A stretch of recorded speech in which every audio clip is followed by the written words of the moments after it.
En el tanatorio, olía a flores marchitas y a café recalentado. El murmullo de la gente parecía una lluvia lejana, cansada. Al fondo de la sala, sobre un ataúd de madera clara, estaba la foto de mi mujer, con esa sonrisa suya que siempre parecía pedirte que te comportaras.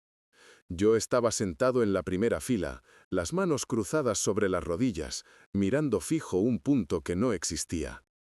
Y entonces le escuché. Mi hijo se inclinó hacia su mujer, muy cerca de mi espalda, creyendo que la edad me había robado el oído junto con la fuerza. Sus labios apenas se movieron, pero la palabra llegó limpia, como si me la hubiera susurrado al oído. Por fin. No levanté la cabeza, no me giré, ni siquiera parpadeé. Me quedé donde estaba, como si no hubiera oído nada. Él pensó que no. Pensó que era el viejo de siempre, el que ya estorba, el que ya no se entera.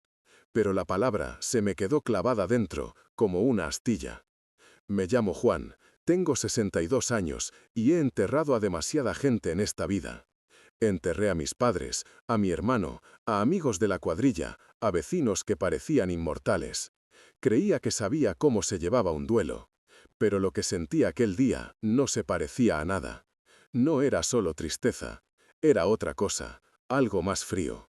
La sala del tanatorio de nuestro pueblo, a las afueras de Valladolid, estaba llena de caras conocidas, gente con la que había compartido vinos, obras, partidos del Pucela en la tele. Algunos se acercaban a mí, me daban una palmada en el hombro y decían esas frases de compromiso que todos decimos cuando no sabemos qué decir. Lo siento, Juan, era un ángel, qué suerte haber compartido la vida con ella. Suerte. Siempre hablaban de suerte, como si 40 años con la misma mujer fueran cuestión de azar y no de levantarse cada día y elegir seguir ahí, aunque hubiera días de gritos y días de silencio. Mi mujer se llamaba María, tenía la risa fácil y la paciencia larga. Yo era carpintero, de los de antes, de taller pequeño y manos llenas de astillas. Ella trabajó muchos años en una tienda de ropa, hasta que las rodillas empezaron a quejarse y dejó de aguantar 8 horas de pie. Cuando nació nuestro hijo, ella hizo que la casa fuera un lugar donde siempre olía a guiso, a café recién hecho y a ropa tendida. Pensé en todo eso mientras miraba su foto encima del ataúd. En la iglesia la habían puesto una vez, hacía muchos años, al frente de la catequesis de los niños. Le encantaba andar con críos, con su paciencia interminable y su manía de repetir las cosas hasta que le entendías. Siempre decía que los niños, si les das amor, te devuelven el doble. Supongo que pensó lo mismo de nuestro hijo. Daniel estaba sentado 2 filas detrás de mí, junto a Laura, su mujer. Él con traje oscuro, corbata mal anudada y esa barba que nunca termina de cuidarse. Ella con un vestido negro que parecía elegido más para una cena elegante que para un entierro. Los vi de reojo cuando el sacerdote empezó el responso. No tenían la mirada rota. No como yo. La de ellos era otra cosa. Cansancio quizá. Impaciencia. Y entonces, entre el murmullo de rezos, llegó su palabra. Por fin.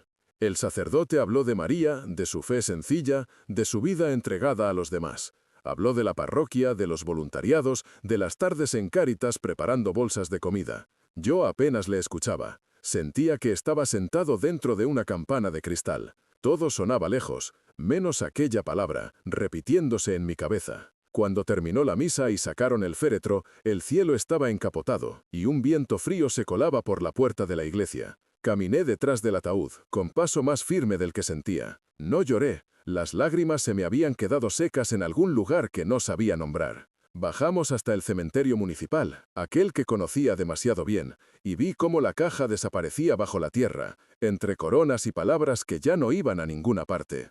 En el trayecto de vuelta, Daniel se ofreció a llevarme en su coche, un utilitario moderno, con pantallas por todas partes y un olor artificial a pino. Yo iba de copiloto, mirando por la ventana. Él tenía las manos tensas sobre el volante. Laura detrás mandaba audios con el móvil, susurrando cosas que yo no tenía interés en entender. «Papá», dijo Daniel al fin, «mañana podríamos llamar al abogado para ir cerrando temas. Mamá habría querido dejar todo bien organizado. Tu madre habría querido que estuvieras más a su lado mientras se apagaba», pensé, pero solo dije, «mañana hablaremos». Cuando llegamos al chalet, en las afueras del pueblo, esa casa que había levantado yo mismo a base de fines de semana, turnos extra y espalda destrozada, sentí que no era la misma. Sin María, todas las habitaciones parecían más grandes, más frías. Entramos en silencio. Laura fue directa al salón y encendió la tele, bajando el volumen. Daniel se apoyó en la encimera de la cocina. «Papá», insistió, «tenemos que ser prácticos. La casa, las cuentas, el piso de la playa, lo que haya en el banco.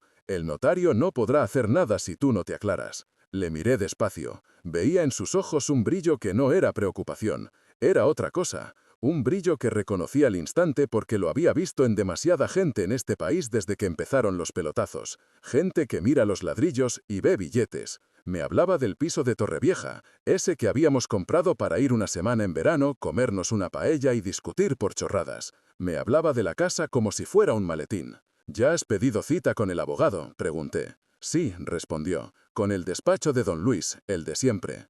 «Mañana por la mañana podemos pasar los tres». Asentí. «Muy bien», dije. «Mañana veremos qué dejó tu madre escrito». Hizo un gesto con la cabeza satisfecho. En ese momento, Laura asomó desde el salón. «Juan, si necesitas que nos quedemos unos días, no tenemos problema», dijo con tono dulce. «No hace falta», respondí. «Estoy cansado, eso sí. Hoy quiero estar solo con mis recuerdos». A Daniel no le gustó, se le notó en la mandíbula, pero no insistió. Me dio una palmada en el brazo, torpe, y se marcharon. Los vi salir por la ventana del salón, subir al coche y desaparecer por la calle, con prisa, como si aún tuvieran 1000 cosas importantes que hacer. Cuando la puerta se cerró tras ellos, el silencio se hizo de golpe. Subí al dormitorio, me quité el traje y lo dejé colgado en el armario, junto a los vestidos de María. Su aroma seguía allí. Ese perfume barato que llevaba años usando porque siempre decía que gastar mucho en eso era un capricho. Me quedé un rato de pie, respirándolo. Bajé a la cocina, puse la cafetera italiana sobre el fuego y preparé 2 tazas por costumbre, una para mí, otra para ella. Cuando vi el vapor subiendo, me di cuenta de lo absurdo que era y tiré la segunda taza al fregadero. El chorro oscuro se fue por el desagüe como si se llevara algo más que café. Aquella noche apenas dormí.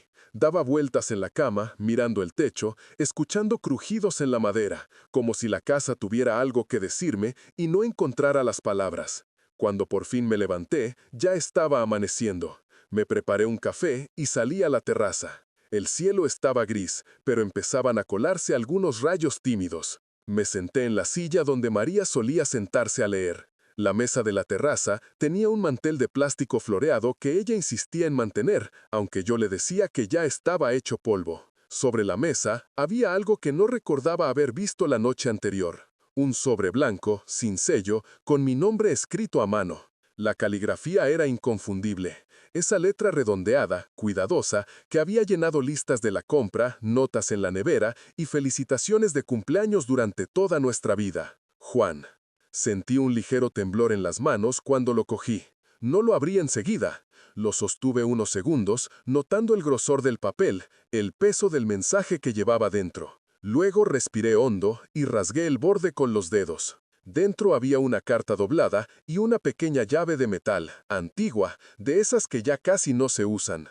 La llave tintineó al caer sobre la mesa. Yo desplegué la carta. «Mi amor», empezaba. «Si estás leyendo esto, es que ya he hecho el viaje que tú todavía tienes pendiente. No quiero que te atormentes pensando en lo que podías haber hecho. Lo hiciste todo.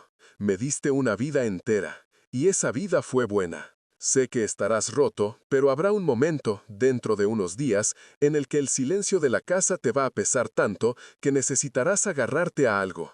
Por eso te dejo esta llave y este encargo. He estado yendo al despacho de don Luis sin contártelo todo. Había cosas que prefería manejar yo, porque sé que tú, con tu carácter, habrías armado un escándalo antes de tiempo. Daniel ha cambiado mucho, Juan. No quiero hablar mal de nuestro hijo, pero empezó a venir a casa más por mis papeles que por mis ojos. Preguntas incómodas, insistencias sobre la herencia, comentarios sobre la casa, sobre el piso. Tú estabas en el taller y yo me los comía sola. Cuando empecé con las visitas al hospital clínico y supimos lo que era, él no preguntó cómo estaba. Preguntó cuánto tiempo quedaba y qué pensaba hacer con lo nuestro. No pude soportarlo. Así que fui a ver a don Luis. Le pedí que preparara documentos que me permitieran dejar las cosas como yo considero justo, no para castigar, sino para protegerte, y para que lo que tanto costó levantar sirva a alguien más que a un hijo que ha dejado de mirarnos a los ojos. Esta llave pertenece a una caja que está en el despacho de don Luis. Él sabe de qué le hablo. Cuando te sientas preparado, ve a verle. No te adelanto nada más, solo te pido una cosa. Escucha, no lo que diga nuestro hijo, sino lo que haga. Las personas se muestran de verdad cuando piensan que nadie les oye. Te quiero, no lo olvides, ni siquiera el día en que tengas que quedarte aquí sin mí. María. Leí la carta 2 veces, la primera con los ojos llenos de lágrimas que por fin encontraron salida, la segunda con la mente. Cada frase tenía detrás una decisión que yo no había visto. Esa era ella, suave en la forma, firme en el fondo. Cogí la llave y la apreté en la mano hasta que me dolieron los nudillos. A media mañana llamé al despacho de don Luis. La secretaria me reconoció por la voz y guardó un delicado silencio al dar el pésame. Cuando le expliqué que tenía una llave que María me había dejado, no sonó sorprendida. El señor Herrera me dijo que vendría, dijo. Cuando quiera pasarse, le esperamos. Colgué, miré la casa, miré la foto de María en el salón con esa sonrisa serena y supe que el siguiente paso estaba claro. Tenía que saber qué había hecho mi mujer antes de irse, y tenía que decidir qué iba a hacer yo con lo que ella me había dejado preparado. Al día siguiente cogí el coche, ese utilitario viejo que aún huele a serrín y tabaco, y conduje hasta la capital. No puse la radio. El paisaje de campos, naves, rotondas y camiones me acompañó en silencio. Solo se oía el rumor del motor y de vez en cuando mi propia respiración, pesada. El despacho de don Luis estaba en el mismo sitio de siempre, en un edificio antiguo cerca de la Plaza Mayor. Subí por el ascensor, que crujía como si también estuviera cansado de subir tanta preocupación. Cuando entré en la sala, don Luis se levantó de detrás de su mesa. Tenía el pelo más blanco que la última vez que lo vi, pero los ojos seguían igual de despiertos. «Juan», dijo con voz baja, «lo siento de veras. María era de las personas que una oficina no olvida». Asentí, sin fiarme de mi voz. «Ella me habló de que te había dejado algo», continuó, «y también me dejó instrucciones. Si has traído la llave, podemos empezar». Saqué la pequeña llave del bolsillo y la puse sobre la mesa. Él abrió un armario que tenía detrás, sacó una caja metálica gris y la colocó frente a mí. El corazón me latía con fuerza. Introduje la llave en la cerradura y la giré.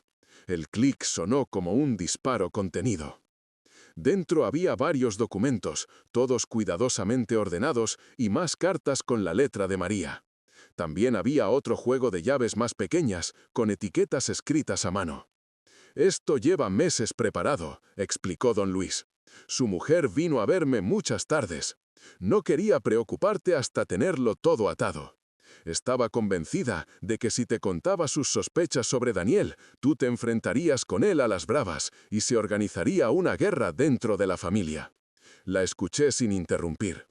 Él abrió el primer documento. Un testamento. «Este», dijo, «es el testamento que su hijo cree que está en vigor. Uno antiguo, de cuando las cosas eran diferentes. María le enseñó una copia hace unos meses para tranquilizarlo. En ese, efectivamente, Daniel sale muy bien parado. Y este otro», añadió, sacando otro documento más reciente, «es el que firmó después, aquí, conmigo, sin contárselo a nadie». Lo cogí con cuidado. Empecé a leer. Cada línea era una pieza del puzzle que María había construido sin que yo lo supiera. Dejaba a mi nombre el usufructo de la casa, las cuentas conjuntas, todo lo que había sido nuestro, para que yo pudiera seguir viviendo tranquilo. El resto, una cantidad que nunca me había detenido a calcular, pero que después de toda una vida de trabajo y de subidas del valor de los pisos no era pequeña, iba destinada a algo que no conocía hasta ese momento. «Fundación María López», leí en voz alta. «¿Qué es esto?» «Su mujer la registró hace unos meses», explicó don Luis. «Una fundación con sede aquí en Valladolid, vinculada a varias asociaciones de barrio, para apoyar a familias que se han quedado sin nada, a chavales que quieren estudiar y no tienen recursos, a personas mayores que viven solas y no pueden pagar una residencia. Le costó sacarlo adelante, pero estaba convencida. Seguí leyendo, con un nudo en la garganta. Había cláusulas que dejaban claro que Daniel no podría meter la mano en nada de aquello. Su nombre no aparecía como beneficiario de la fundación. En el testamento nuevo solo se le dejaba algo muy concreto. El reloj de su abuelo, señaló don Luis, levantando la vista. Y una carta que ella le escribió. No supe qué decir. Me llevé la mano a la frente, respirando hondo. Ella sospechaba que, si tú no estabas protegido, Daniel podía llegar a hacer cosas feas, continuó. No quería ni imaginar la posibilidad de que te acorralara para que vendieras la casa, el piso, o de que maniobrara para dejarte en cualquier residencia y quedarse con todo. Sentí una punzada, porque esas ideas se me habían cruzado por la cabeza desde que escuché aquel por fin en el tanatorio. No eran fantasmas. María, desde la cama de hospital, los había visto venir. ¿Por qué no me lo contó?, pregunté en voz baja. Porque te conoce, respondió don Luis, y porque también le conocía a él. Sabía que, si se lo decía a cualquiera de los dos, nada saldría como ella planeaba. Contigo, porque te hubieras llevado a tu hijo por delante en un ataque de orgullo. Con él, porque habría intentado pinchar todos los planes antes de tiempo. Dentro de la caja, junto al testamento, había otra carta para mí, distinta a la de la terraza. La abrí allí mismo. Juan, decía, si estás sentado frente a Luis, es que ya sabes cómo es mi último deseo. No quiero que confundas esto con venganza. La venganza nace de la rabia. Esto nace del amor a ti y del amor a la justicia. Nuestro hijo ha elegido un camino que no reconozco. No sé en qué momento se perdió de verdad, pero no voy a dejar que arrastre contigo lo que tanto nos ha costado. Si alguna vez le oyes decir algo que te rompa por dentro, recuerda esto. No es contra ti, es contra lo que lleva creciendo en su corazón desde hace años, y a veces a la gente hay que dejarla caer para que escuche el golpe. Confío en ti para respetar lo que aquí dejo escrito. Confío en que, cuando llegue el momento, sabrás callar cuando toque y hablar cuando sea necesario. Te quiere María. Doblé la carta despacio. No lloré delante de don Luis. Me limité a asentir, a aceptar su mano en mi hombro y a escuchar cómo me explicaba los pasos que vendrían después. Se hará una lectura formal del testamento, como es preceptivo, dijo, en presencia de usted y de Daniel. Él vendrá convencido de que va a recibir una cosa muy distinta. Yo me ocuparé de que se lea el documento correcto. ¿Y las transferencias?, pregunté. ¿Las de la fundación? Prácticamente están hechas, respondió. Solo falta su firma para terminar de moverlo todo al nombre de la fundación. María quiso dejárselo preparado a medias para que usted tuviera la última palabra. Salí del despacho con la caja bajo el brazo y la cabeza llena de voces. La de María, la de don Luis, la de mi propio hijo en el tanatorio. Bajé la calle mirando las piedras, escuchando a los turistas hacerse fotos sin saber que sobre esas mismas baldosas caminaban hombres que acababan de perderlo todo o de ganarlo sin merecerlo. No fui directo a casa. Conduje sin rumbo por la ciudad, pasando por delante del hospital clínico, donde María había pasado tantas horas enganchada a goteros. Por la calle del colegio donde Daniel había jugado en el patio, por el bar donde nos tomábamos el vermut los domingos. En cada esquina había un eco de algo que ya no estaba. Cuando por fin aparqué frente a nuestra casa, el sol empezaba a caer. El aire olía a tierra húmeda y a chimeneas lejanamente encendidas. Dejé la caja sobre la mesa del salón y me quedé un momento mirándola, como si fuera una bomba que hubiera que desactivar. Entonces sonó el timbre. Me asomé por la mirilla. Era Daniel. Abrí. «Papá», dijo, entrando sin esperar invitación. «He hablado con don Luis. Me ha dicho que todo está en orden, que solo falta citar el día para la lectura del testamento. ¿Has estado tú con él?» «He estado», respondí. «¿Y qué?», preguntó, intentando sonar tranquilo. «Está todo como mamá y tú dijisteis, ¿no?» Tu madre ha dejado las cosas muy claras, dije. No te preocupes, no habrá confusiones. Esa noche, después de que se fuera, me senté en la terraza con la carta de María y la caja abierta frente a mí. Tenía que tomar una decisión. Podía ir a lo fácil y pararlo todo, buscar alguna artimaña, volver al testamento antiguo, ceder a la costumbre de que el hijo se lo queda todo por ser hijo. Pero cada vez que la duda asomaba, veía a María en la cama del hospital, con los dedos delgados agarrando los míos, y escuchaba su voz diciendo: «No puedo dejarte solo en manos de cualquiera». Al día siguiente fui al banco, la sucursal de toda la vida, la de la plaza del pueblo. Me atendió la misma directora que había visto a María 1000 veces en ventanilla, una mujer de mi edad que siempre llevaba las uñas pintadas de rojo. «Vengo a firmar unas transferencias que dejó preparadas mi mujer», le dije. «¿Habló con ustedes, creo?» Ella buscó en el ordenador, asintió, llamó a una compañera. Me pusieron delante un montón de papeles. Leí lo suficiente para entender que el dinero iba a la fundación registrada con el nombre de María, y que yo conservaba lo necesario para vivir tranquilo hasta que mi cuerpo dijera basta. Firmé. No me tembló el pulso. De vuelta a casa, sentí algo que no sentía desde que la enfermedad entró en nuestras vidas. No era alegría, no era siquiera alivio, era una especie de alineación, como si por primera vez en mucho tiempo lo que sentía y lo que hacía caminaran en la misma dirección. La noticia de la fecha para la lectura del testamento no tardó en llegar. Don Luis nos citó para un jueves por la mañana. Daniel vino a casa la noche anterior, acompañado de Laura. Traían una caja de pastas del supermercado y una botella de vino que ni siquiera me preguntaron si quería abrir. «Papá», empezó Daniel, sentándose sin que yo le invitara. «Mañana, cuando se lea el testamento, creo que lo mejor es que dejemos que sea don Luis quien hable. Tú estás muy tocado y no quiero que te líes con los papeles. Luego ya veremos la manera de gestionar todo. La casa, el piso, incluso la posibilidad de vender y buscar algo más práctico». ¿Más práctico para quién?, pregunté. Para todos, contestó, como si fuera evidente. Tú no puedes estar aquí solo, en este chalet, con el jardín, las escaleras, el frío en invierno. Podrías ir a un piso en el centro, más pequeño, con ascensor, cerca del centro de salud.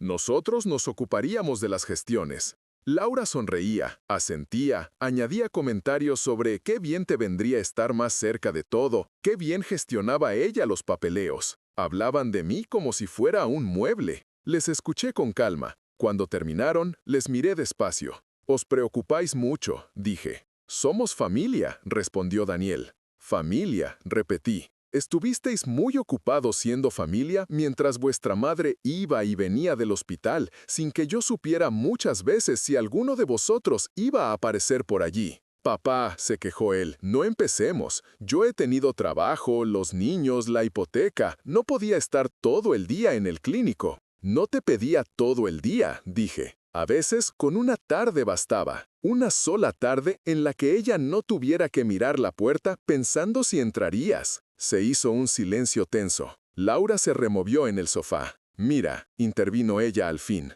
«lo importante ahora es que tú estés bien. Lo pasado, pasado está. Mamá ya no está. Tenemos que pensar en el futuro». «Exacto», dijo él. «Y el futuro pasa por organizar lo que deja mamá para que no se desperdicie». Iba a responder algo, pero en ese momento sentí muy fuerte la mano de María sobre mi hombro, como tantas noches en las que me pedía que no saltara a la primera. Así que tragué lo que iba a decir y solo respondí: «Mañana escucharemos a tu madre. Ella será la que hable, aunque no esté». Se fueron el poco. Cuando cerré la puerta, respiré hondo. El siguiente acto de aquella obra estaba a punto de empezar, y yo tenía claro en qué papel me tocaba permanecer. El jueves, al entrar en el despacho de don Luis, sentí algo parecido a entrar en un juzgado invisible. Sabía que las sentencias que se iban a dictar allí no se verían en ningún boletín, pero marcarían más vidas que muchos juicios. Nos sentamos frente a la mesa, yo en un lado, Daniel y Laura en el otro.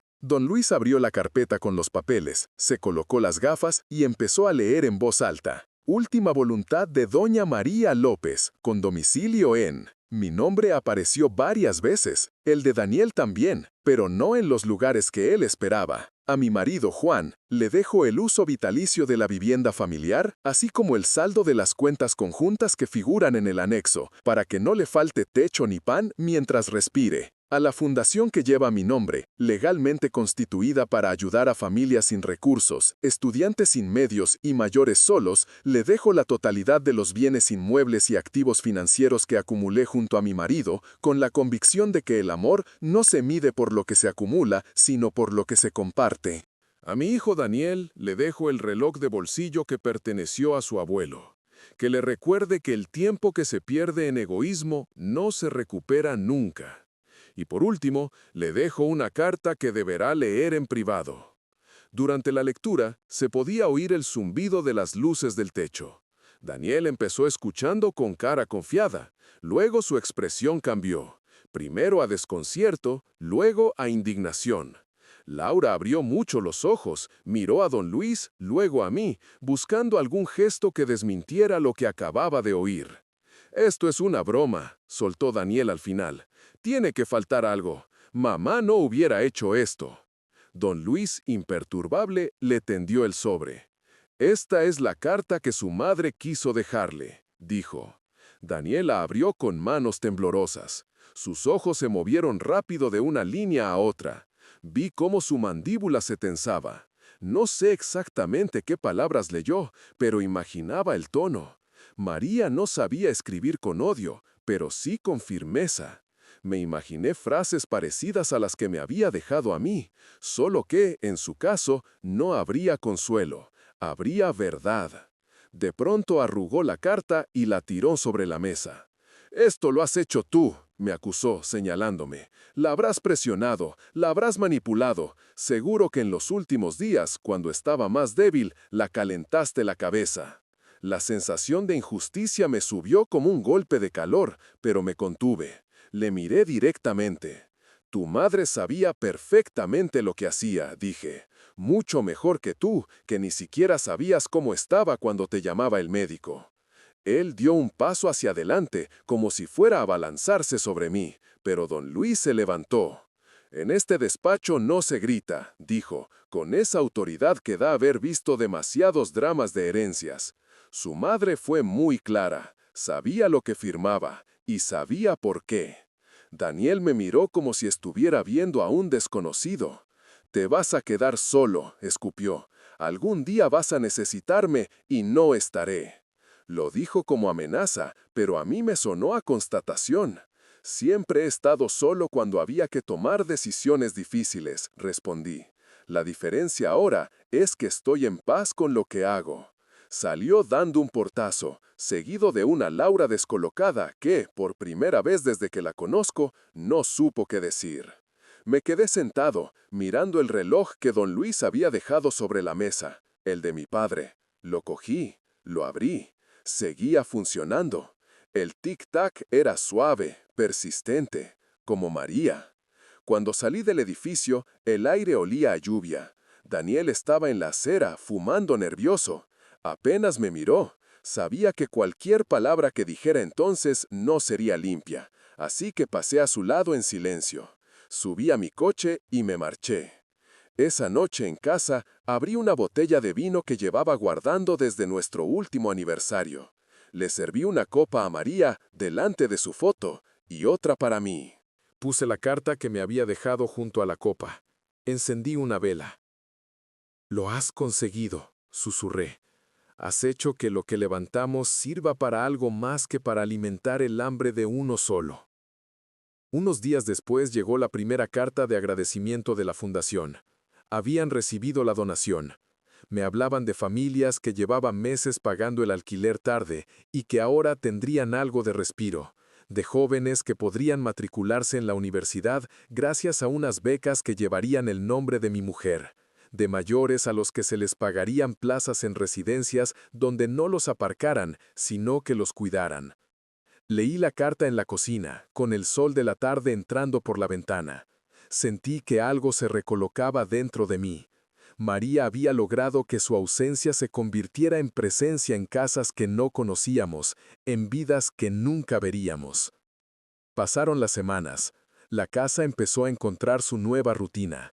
Yo me levantaba temprano, bajaba a por el pan, saludaba a los vecinos en la plaza, tomaba café en el bar de toda la vida, donde el camarero me ponía la taza sin preguntar.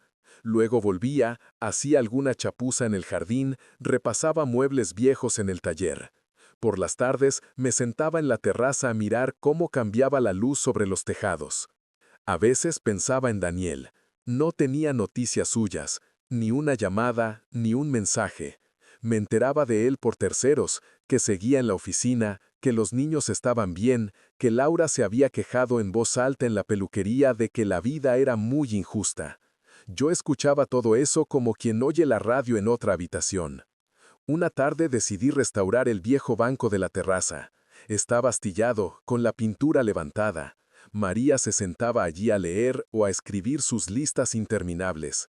Saqué las lijas, el barniz, las herramientas y me puse a trabajar. El olor a madera me tranquilizaba, me devolvía a un lugar donde las cosas, por muy rotas que estuvieran, aún se podían arreglar con paciencia.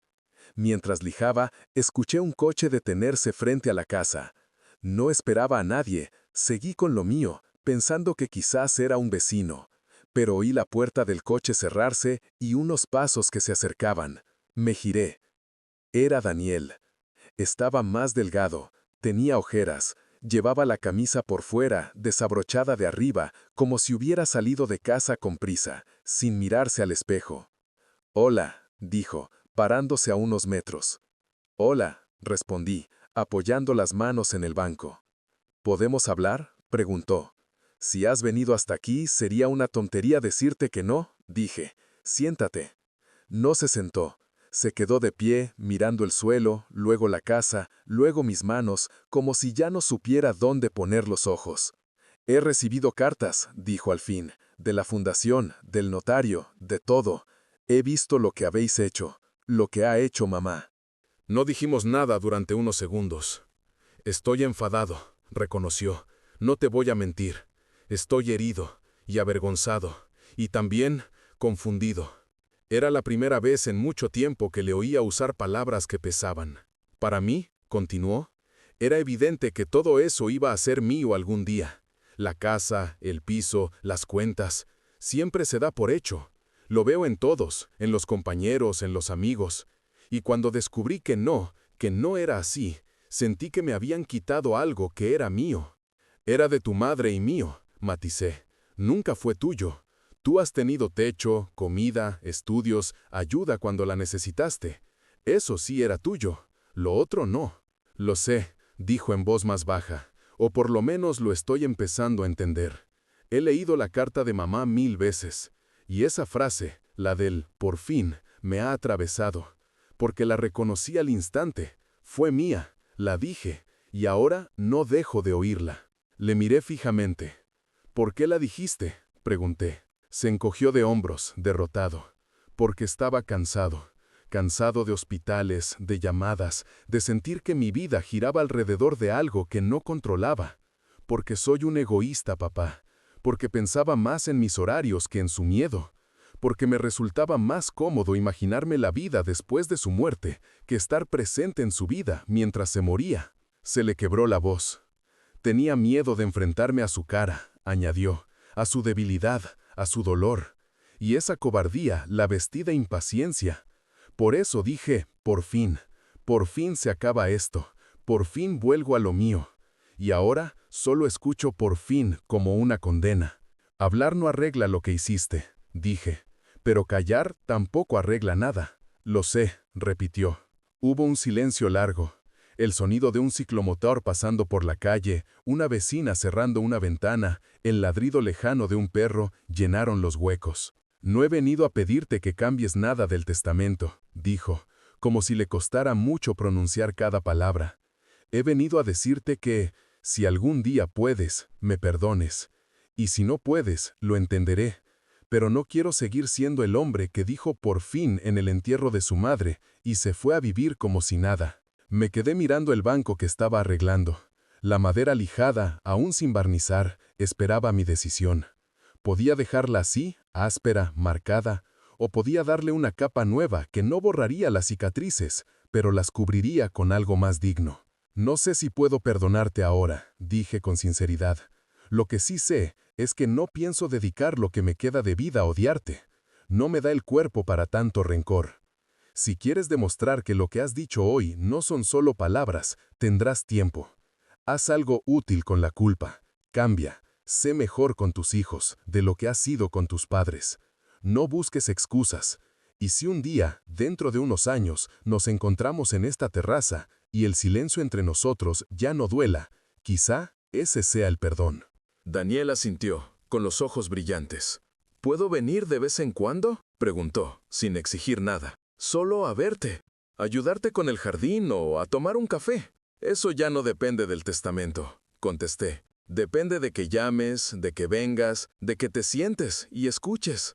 De que cuando te pregunten por tu madre, no digas, por fin, sino, gracias. Soltó una especie de media risa triste. Haré lo que pueda, dijo. Se marchó poco después. Vi su coche alejarse calle abajo. No sentí ni alivio ni rabia. Sentí, simplemente, que algo se había movido. Muy poco, casi imperceptible, pero suficiente para que el aire se sintiera distinto. Esa noche volví a la terraza. El banco ya estaba barnizado, reluciente a la luz anaranjada de la farola cercana.